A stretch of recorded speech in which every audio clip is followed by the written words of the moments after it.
আজকে জিপিকিউর এ to Z নিয়ে discussion করব এই ভিডিওতে। সো জিপিকিউ পজিশনটা আসলে কি, কিভাবে হইতে হয় এবং জিপিকিউ কি ধরনের স্কিলের প্রয়োজন হয়, সবকিছু নিয়ে ডিসকাশন করব এই ভিডিওতে। সো ফার্স্ট টু লাস্ট পর্যন্ত সাথেই থাকবেন এবং ইন ডিটেলস গাইডলাইন সহ ইনস্ট্রাকশন সহ সবকিছু নিয়ে ডিসকাশন করব এই ভিডিওতে। So let's. সুপ্রিয় ভিউয়ার্স, আশা করি সবাই ভালো আছেন। আজকে আমরা ডিসকাশন করব হাউ টু বি জিপিকিউ, যে একজন জিপিকিউ আসলে কিভাবে হওয়া যায়, বা জিপিকিউ কে বলা হয় কাস্টমার রিপ্রেজেন্টেটিভ, বা ডিকিউ এ বলা হয় ডেডিকেটেড কোয়ালিটি অ্যাসুরেন্স, বা সিএ বলা হয় সার্টিফাইড অডিটর। সো এরকম নানা নাম রয়েছে। তো এই জিপিকিউটা আসলে একটা পোস্ট, এবং যেটা হচ্ছে কাজ করে যে বায়ার রিপ্রেজেন্টেটিভ হিসেবে। তো আমাকে অনেকে মেসেজ দেয় বা জানতে চায় যে এজ এ জিপিকিউ হওয়ার জন্য তার মেইন জব রেসপন্সিবিলিটি গুলো কি, বা একজন জিপিকিউ স্পেশালি কি কাজ করতে পারে, সেই সকল বিষয় নিয়ে হচ্ছে অনেকে মেসেজ দিয়ে থাকে, বা এই জিপিকিউ নিয়ে কোনো ধরনের কোর্স প্রোগ্রাম চালু আছে কিনা সেটা নিয়ে অনেকে জানতে চায়। তো ফাইনালি হচ্ছে আমাদের কোয়ালিটি প্রোগ্রেস এর পক্ষ থেকে আমরা এক সময় কোয়ালিটি অডিটর একটা কোর্স চালু করেছিলাম, যেটাতে স্পেশালি হচ্ছে যে ডিসকাশন গুলো হয়েছিল as a standard quality assurance auditor হওয়ার জন্য যে লেভেল গুলো দরকার সেগুলো সেইখানে না ধরনের স্কিলের কথা বলা হয়েছিল। ওই কোর্সের কিছু অংশ হিসেবে আজকের ক্লাসে ডিসকাশন করব। সো এজ এ জিপিকিউ হিসেবে তার ফার্স্টে যে নলেজটা থাকতে হবে, ম্যানুফ্যাকচারিং প্রসেস সম্বন্ধে তার স্কিল থাকতে হবে। এজ এ কাস্টমার রিপ্রেজেন্টেটিভ, একটা বায়ার যেরকম স্টোর থেকে শিপমেন্ট পর্যন্ত প্রত্যেকটা প্রসেস সে ট্র্যাক করতে পারে, এবং যে কোনো প্রসেসের ভ্যালিডেশন বা ভেরিয়েশন হলে সেটা সে আইডেন্টিফাই ডিটেক্ট করতে পারে এবং সেখানে কিছু গাইডলাইন বা টিপস দিতে পারে। সেম ভাবে একজন জিপিকিউ হওয়ার জন্য যে কোনো একটা সেশন বেস নলেজ থাকলে হবে না, যে আমি কাটিং পারি এখান থেকে জিপিকিউ হওয়া যায় কিনা, বা সুইং পারি সেখান থেকে জিপিকিউ হওয়া যায় কিনা, বা ফিনিশিং পারি। তো এই যে যারা জিপিকিউ জব পোস্টে যায় সেখানে কিন্তু কোনো কোনো একটা সেকশন থেকে যায়, বাট স্পেশালি হচ্ছে যারা সুইং এ ভালো বুঝে, সুইং এর কাজ কাম একটু কমপ্লিটলি বা ভালো বুঝে, বা ইন্সপেকশন গুলো একটু প্রপারলি করতে পারে, চেক করতে পারে, একটা প্রোডাক্ট মেজারমেন্ট করতে পারে প্রপারলি, এবং তার কাস্টমার রিকোয়ারমেন্ট গুলো পড়ার মতো তার এনাফ স্কিল বা নলেজ থাকে, তারাই হচ্ছে স্পেশালি হচ্ছে জিপিকি হিসেবে কাজ করার জন্য প্রায়োরিটি পাই। আমরা যদি দেখি যে একটা জিপিকি হিসেবে স্পেশালি তাকে যেগুলো করতে হয়, তাকে কাস্টমারের ম্যানুয়াল গুলা স্টাডি করতে হয়, কাস্টমার যে রিকোয়ারমেন্টটা সেটা তার নিজের মাথায় ইনজেক্ট করতে হয়, এবং সেম কাস্টমার রিকোয়ারমেন্ট গুলোকে এক্সিকিউট করতে হয় প্রত্যেকটা সেকশনে।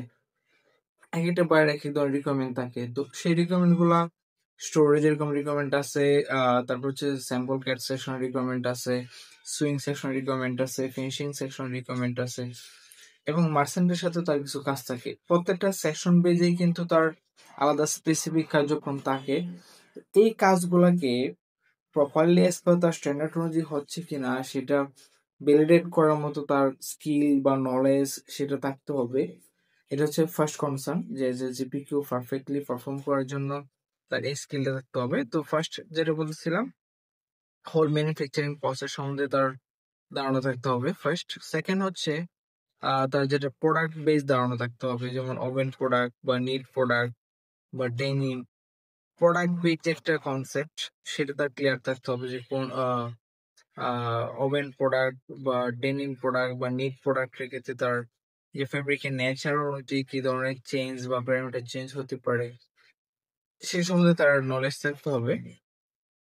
তো manufacturing process, product base skills, তারপরে যেটা ইম্পর্টেন্ট সেটা হচ্ছে কাস্টমার ম্যানুয়াল বেস স্কিলস, যে কাস্টমার যে এসওপি গুলো থাকে বা কাস্টমার যে ম্যানুয়াল গুলো থাকে সেটার উপরে তার কম্পিটেন্সি থাকতে হবে বা দক্ষতা থাকতে হবে, এবং প্রপারলি ভাবে হচ্ছে সেই ম্যানুয়াল গুলোকে স্টাডি করে। এখানে না ধরনের ম্যানুয়াল থাকতে পারে, কাস্টমারের কোয়ালিটি ম্যানুয়াল থাকতে পারে, কাস্টমারের হাউ টু মেজার ম্যানুয়াল থাকতে পারে, কাস্টমারের প্যাকেজিং ম্যানুয়াল থাকতে পারে, যে কোনো ধরনের ম্যানুয়াল থাকতে পারে। তো সেই বিষয়ে তার দক্ষতা এবং স্কিল থাকতে হবে। পাশাপাশি যেটা থাকতে হবে, কিছু প্রবলেম সলভিং টুলস সম্বন্ধে তার ধারণা থাকতে হবে, কারণ মোস্ট অফ দ্য টাইমই হচ্ছে জিপিকিউ কে ক্যাপ লিখতে হয়, কাস্টমারকে সেন্ড করার জন্য যদি কোনো ধরনের প্রোডাক্ট ফেইলার বা ক্লেম আসে সেই জন্য। সো এই ক্যাপগুলো আসলে হচ্ছে 5 অ্যানালাইসিস, তারপর ফিশবোন অ্যানালাইসিস, এরকম নানা টুলস এর মাধ্যমেই হচ্ছে এই ক্যাপগুলো লিখতে হয়, এবং সেটার root cause analysis, corrective action plan, preventive action plan, এগুলো তারা লিখতে হয়। সো এটা আমার কাস্টমারকে সেন্ডও করতে হয়। সো এটা হচ্ছে প্রবলেম সলভিং স্কিল। এবং এর পাশাপাশি যেটা তার ইংলিশে একটা বেসিক লেভেলের একটা ইংলিশ তার মাথায় থাকতে হয়, সেটা হচ্ছে যে আপনার এই বেসিক লেভেল ইংলিশটা তার মাথায় সুস্পষ্ট ধারণা থাকতে হয় যে ইংলিশ এক্সপার্ট হইতে হয় এরকম না, যে সে ইংলিশ পড়তে পারে, সে ইংলিশ বুঝতে পারে, সে ইংলিশে মেইল দিতে পারে, বা কাস্টমারের সাথে বা বাইরের সাথে যে বেসিক যে মেসেজিং যে বিষয়গুলো থাকে সেগুলো সে প্রপারলি করতে পারে। তো এই যে কনসেপ্টটা এটাই যে সাপোজ হচ্ছে কাস্টমার হচ্ছে একটা মেইল দিচ্ছে, সেটা রিপ্লাই দিতে হবে, বা কাস্টমারকে কোনো একটা কিছু সেন্ড করতে হবে, বা ফাইনাল ইন্সপেকশন রিপোর্ট সাবমিট করতে হবে, বা কাস্টমারের যে ম্যানুয়াল গুলা থাকে সেগুলা স্টাডি করার মতো যে বেসিক লেভেলের ইংলিশটা সেটা তার ধারণা থাকতে হবে। এবং কাস্টমার যে রিপোর্ট গুলা থাকে, যেমন পিপি মিটিং রিপোর্ট করতে হয়, ইনলাইন রিপোর্ট করতে হয়, ফাইনাল ইন্সপেকশন রিপোর্ট করতে হয়, মেজারমেন্ট স্পেক গুলা, তার যে টেকনিক্যাল স্পেসিফিকেশন শিট গুলা সেগুলো পড়ার মতো স্কিল থাকতে হয়। এবং কম্পিউটারের একটা বেসিক স্কিল থাকতে হয় তার, যেমন হচ্ছে মেইল সেন্ড করা, তারপর ফাইনাল ইন্সপেকশন রিপোর্ট করা, এক্সেলে কোনো একটা ফাইল জেনারেট করা, এই লেভেলের স্কিল গুলো থাকতে হয়। সো বেসিক্যালি যে বিষয়গুলো ডিসকাশন করলাম সেগুলো নিয়ে হচ্ছে ধারণা থাকতে হয়। সো যারা জিপিকিউ হওয়ার জন্য ইন্টারেস্টেড থাকেন, যে আমি জিপিকিউ হতে চাই, সেই জন্য আমি কিভাবে স্টাডি করব, আমাদের সাথে যোগাযোগ করতে পারেন কোয়ালিটি প্রোগ্রেসের সাথে, বা এই ভিডিও ডিসক্রিপশনেও কমেন্টস করতে পারেন। সো আমাদের কাছে 3 টাইপস এর গাইডলাইন আছে, যে ফ্রি গাইডলাইন, তারপর হচ্ছে কোর্স, কোয়ালিটি অডিটর কোর্স আছে, সেই অডিটর কোর্সের মাধ্যমে হচ্ছে জিপিকিউ ইনস্ট্রাকশনগুলো আপনারা পাবেন, বা আলাদা আমাদের অন্য শিট রয়েছে সেগুলো আপনাদেরকে প্রোভাইড করব। সো আমাদের সাথে যোগাযোগ করতে পারেন। সো আমাদের মেইন কনসার্নটা হচ্ছে যারা এই গার্মেন্টস ট্রেডে যারা গ্রো আপ করতে চায় বা গ্রো করতে চায় তাদেরকে সাপোর্ট দেয় হচ্ছে কোয়ালিটি প্রোগ্রেসের মেইন এইম বা লক্ষ্য বলতে পারেন। সো এটা আজকের টপিকটা এটাই ছিল। সো আগামী দিনে আরো কোনো টপিক নিয়ে ডিসকাশন করবো। সবাই পাশে দেখবেন। আল্লাহ হাফেজ।